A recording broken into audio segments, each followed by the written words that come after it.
My name is Fernanda. I have been a police officer for years. I've faced danger, fear, and moments I'll never forget.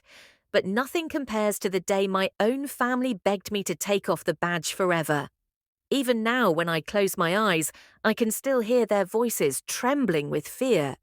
This is the story of the day that changed everything. It was a hot Friday afternoon. I was tired, finishing up a long shift, just wanting to go home. Suddenly, the radio crackled with urgency. Shots fired, residential area, hostage situation. My heart skipped a beat. I grabbed my gear, got into the patrol car, and turned on the siren. As the streets grew emptier, the sound of the siren echoed through the silence of the city.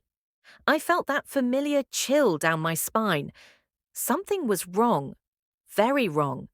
Every second on the road felt like a countdown. When we arrived, the front door of the house was half open.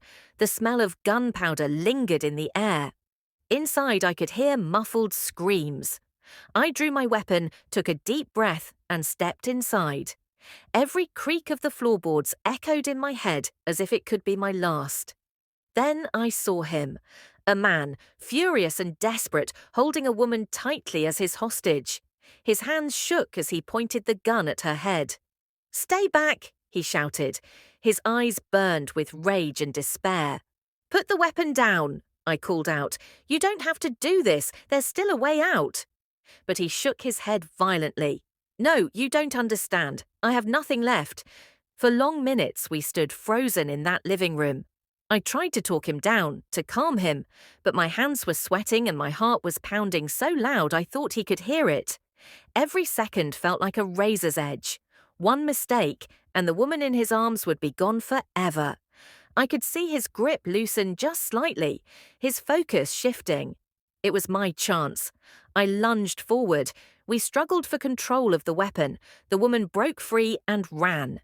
The deafening sound of a gunshot echoed through the house. For a split second, I thought I had been hit, but it wasn't me. It was my partner. The bullet had grazed his arm. I froze when I saw the blood soaking through his sleeve. But he gritted his teeth, kept his weapon steady, and together we managed to overpower the suspect. The man was restrained. The hostage was safe. But my partner's blood, the ringing in my ears, and the weight of that moment, it burned into my memory like fire. That night, when I finally came home, my mother was waiting for me at the door. She wrapped her arms around me, crying uncontrollably.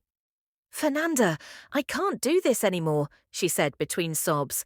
"I don't want to lose you, please. Please quit this job before it's too late." My brothers joined her, their voices breaking with fear. "One day you won't come back," they said. "I can't watch you risk your life like this anymore." Their tears cut deeper than any wound.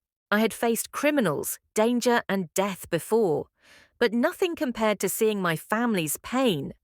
That night, I realized being a police officer isn't just about carrying a gun or chasing suspects. It's about carrying the fear of those who love you. Every shift, every call, they wonder if it will be the last time they see me. I didn't quit the force, but after that day, I was never the same. Now, every time I put on my uniform, I remember their tears. I remember the sound of that gunshot, and I know the danger I face is never mine alone. And so when people ask me about the hardest case of my career, I don't think about the criminals I arrested or the battles I fought.